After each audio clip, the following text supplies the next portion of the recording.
Hello friends, welcome to Rajibul's kitchen. আজকে আবারও একটা নতুন ভিডিও নিয়ে চলে এসেছি আপনাদের কাছে। আজকের রেসিপি ছোলার ডাল দিয়ে লাউয়ের তরকারি।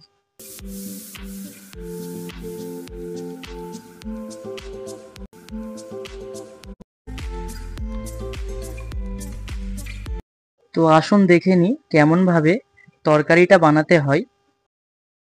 এখানে আমি নিয়ে নিয়েছি 200 গ্রামের মতন ছোলার ডাল, আর নিয়ে নিয়েছি হাফ কেজি ওজনের লাউ। লাউগুলো আমি ছোট ছোট কেটে প্রেসার কুকারের মধ্যে দিয়ে দিচ্ছি। এবার আপনারা দিয়ে দেবেন কিছুটা পরিমাণ হলুদের গুঁড়ো আর কিছুটা পরিমাণ লবণ, আর 5 থেকে 6 মিনিট আপনারা প্রেসার কুকারের মধ্যে লাউ আর ডালগুলোকে সেদ্ধ করে নেবেন। আমি একটু এখানে সামান্য পরিমাণ জল দিয়ে দিয়েছি। আপনারা চাইলে জল নাও দিতে পারেন, কারণ লাউ থেকে জল বার হবে। কিছুক্ষণ পরে লাউ আর ডালটা সেদ্ধ হয়েছে কিনা দেখে নেব। তো আমি হাত দিয়ে ডালটাকে চেক করে নেব। পারফেক্টলি ভাবে ডালটা সেদ্ধ হয়ে গেছে। এবার একটা প্যানে কিছুটা পরিমাণ তেল দিয়ে দেবেন।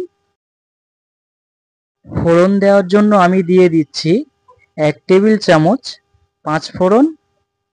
আগে থেকে যে পেঁয়াজগুলো আমরা কেটে রেখেছিলাম সেই পেঁয়াজগুলো এখন ফোড়নের উপর দিয়ে দিচ্ছি।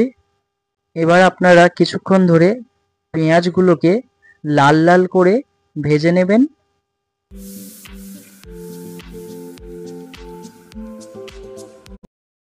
পেঁয়াজটা প্রায় অনেকটাই লাল লাল হয়ে গেছে। এবার আপনারা ওটার মধ্যে অ্যাড করে নেবেন আদা রসুনের পেস্ট,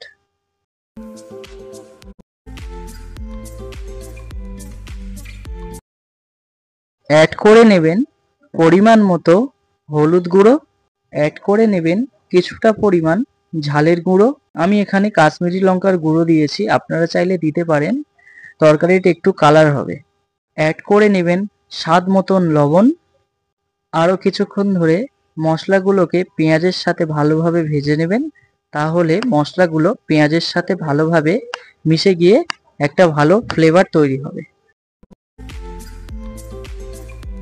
মশলাটা কিছুক্ষণ কষিয়ে নেওয়ার পরে এবার আপনারা টমেটো কুচিগুলো দিয়ে দেবেন।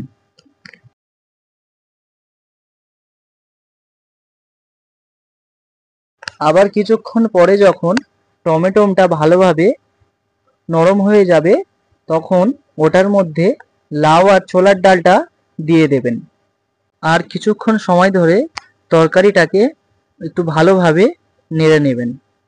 কিছুক্ষণ নাড়াচাড়া করার পরে ওটার মধ্যে আপনারা অ্যাড করে নেবেন হাফ টেবিল চামচ জিরে গুঁড়ো, তারপর অ্যাড করে নেবেন হাফ টেবিল চামচ ধনে গুঁড়ো, অ্যাড করে নেবেন 1 টেবিল চামচ গরম মশলা।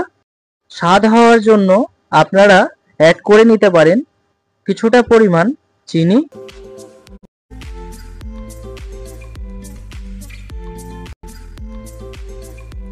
আরও কিছুক্ষণ ধরে নাড়াচাড়া করে নেওয়ার পরে আপনারা 3 থেকে 4টে কাঁচা লঙ্কা দিয়ে দেবেন। এবার ঢাকনাটা দিয়ে দেবেন আর ফাইনালি ভাবে তরকারিটা রেডি হওয়ার জন্য অপেক্ষায় থাকবেন।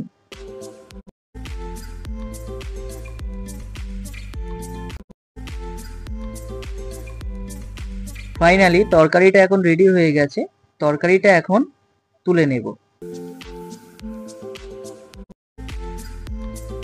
এবার আপনারা তরকারিটার মধ্যে গরম মশলা ছড়িয়ে দেবেন আর সবাইকে পরিবেশন করবেন।